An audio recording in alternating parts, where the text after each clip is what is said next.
ఇక యాదగిరిగుట్ట భువనగిరి వరంగల్ హైవేపై దాదాపు 8 సంవత్సరాల క్రితం ప్రారంభించిన ఫ్లైఓవర్ పనులు నత్తనడకన సాగుతూ ఉండటంతో హైదరాబాదీలు జిల్లాలకు వెళ్లే వాళ్లు ప్రతినిత్యం నరకం అనుభవిస్తున్నారు. ఆర్థిక వనరులు ఇతర కారణాల వల్ల తీవ్ర జాప్యం ప్రజలను ఇప్పుడు తీవ్ర ఇబ్బందులకు ఇక్కట్లకు గురిచేస్తోంది.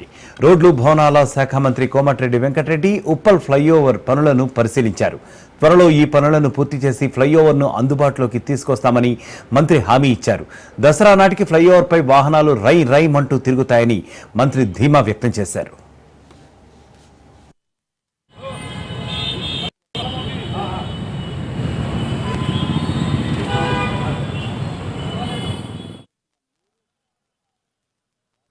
బార్నాక చౌరస్తకెళ్లి నారపల్లి వరకు 8 కిలోమీటర్ల పొడవైన 6 లేన్ ఫ్లైఓవర్ 2017లో అగ్రిమెంట్ అయి టెండర్లు పిలిచి 1200 కోట్లతోని ఆ రోజు అగ్రిమెంట్ చేసుకుని పనులు ప్రారంభించడం జరిగింది. 2 ఏళ్ళు అయితే 15 పూర్తవుతుంది. చాలా బాధాకరమైన విషయం. వివిధ కారణాలతోని గతంలో చేపట్టిన కంపెనీ కొన్ని ఆర్థిక ఇబ్బందులతో కానివ్వండి, అనేక కారణాలతోని ఫారెస్ట్ క్లియరెన్స్ ముందు నార్లాపూర్ వరకు వెళ్ళి అక్కడ ఫారెస్ట్ వాళ్ళు ఇయ్యక అక్కడ అయిపోయింది. ఎట్టకేలకు మా ప్రభుత్వం వచ్చిన తర్వాత నేను ఎంపీ మినిస్టర్ అయిన తర్వాత నాకున్న పరిచయాలతో గడ్కరీ గారితో ఒప్పించి గతంలో చేపట్టిన company Gayatri construction company NCLT లో ఉండి ఆర్థిక ఇబ్బందులతో కంపెనీ ఉన్నప్పుడు మళ్ళా వేరే ఆర్&డ్ కన్స్ట్రక్షన్ వాళ్ళతో మాట్లాడిపించి గడ్కరీ గారి సమక్షంలో ఒక 3 సార్లు సమావేశం ఏర్పాటు చేసి నేను మా అధికారులు మా ప్రిన్సిపల్ సెక్రటరీ గారు ఎస్క్రూ అకౌంట్ ద్వారా వారికి ఆర్&డ్ కన్స్ట్రక్షన్ బాపినీడి గారు అనే మంచి కాంట్రాక్టర్ కు ఇప్పించి దానికి సంబంధించి మీ ఎమ్మెల్యే గారు కూడా స్థానిక ఎంపీ గారు కూడా ఎప్పుడు కూడా పర్సూ చేస్తూనే ఉన్నారు. దాన్ని ఇవాళ పనులు కూడా వేగవంతం చేయడం జరిగింది. ఇప్పటికే 6 స్లాబ్లు వేసుకుంటూ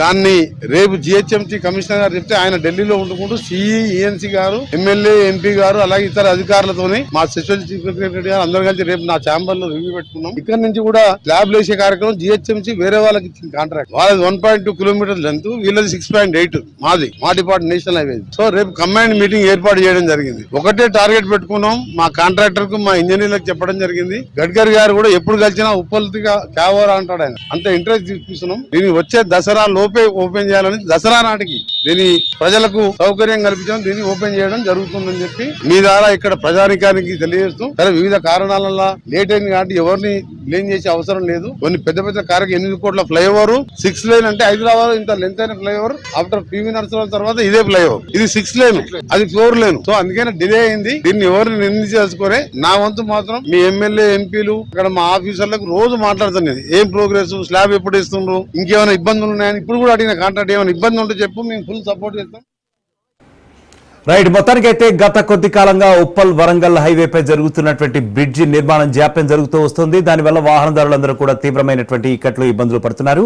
మరి ఇదే విషయంపై మా ప్రతినిధి పవన్ లైన్ లో ఉన్నారు. ఆయన అడిగి మరింత అప్డేట్లు తెలుసుకుందాం. పవన్, ముఖ్యంగా చెప్పండి, గత కొద్ది కాలంగా వాహనదారులకైతే చాలా ఇక్కట్లు పడే పరిస్థితి అయితే వస్తుంది. మరి దసరా నాటికల్లా ఇది ప్రారంభం అవబోతోందా? మొత్తానికి మాత్రమే వాహనదారులు పూర్తిగా అవస్థలు పడుతున్న నేపథ్యంలో దీనికి సంబంధించి ఇటు ప్రభుత్వం కూడా చర్యలు తీసుకోవాల్సి ఉంటుంది. కానీ ఎక్కడ కూడా ప్రభుత్వం చర్యలు తీసుకోవట్లేదు. అయితే ముఖ్యంగా చూస్తే ఉప్పల్ రింగ్ రోడ్ నుంచి నారాపల్లి వరకు కూడా ఫ్లైఓవర్ పనులు పూర్తిగా ఆగిపోయాయి. అయితే ఉప్పల్ ఫ్లైఓవర్ పై పరిశీలించారు కోమటిరెడ్డి వెంకటరెడ్డి. 8 సంవత్సరాలుగా ఈ యొక్క ఫ్లైఓవర్ సంబంధించి పూర్తిగా వాహనదారులు ఇక్కడ కూడా పడుతున్నారు. 8 కిలోమీటర్ల ఫ్లైఓవర్ సంబంధించి చూస్తే ఉప్పల్ టు వరంగల్ మార్గంలో కొన్ని ఏళ్లుగా ప్రయాణికులు అవస్థలు పడుతున్న పరిస్థితి కూడా చూస్తున్నాము. దీనిపైన చాలా మంది కూడా ఇప్పటికే ఫిర్యాదులు కూడా ఇచ్చారు. ఫిర్యాదు ఇచ్చిన నేపథ్యంలో ఎవరు కూడా పట్టించుకోలేని పరిస్థితి కూడా ఏర్పడింది.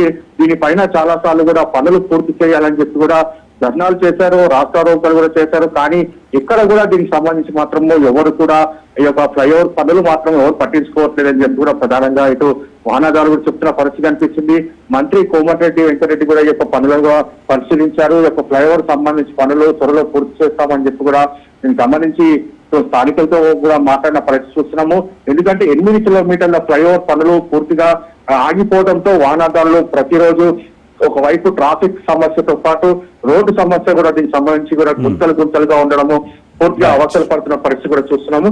మొత్తానికి మాత్రము ఈ యొక్క ఫ్లైఓవర్ పనులు ఎప్పుడు పూర్తి అవుతాయని చెప్పి కూడా స్థానిక ప్రజలు కూడా వాపోతున్నారు. Right Pawan, thank you.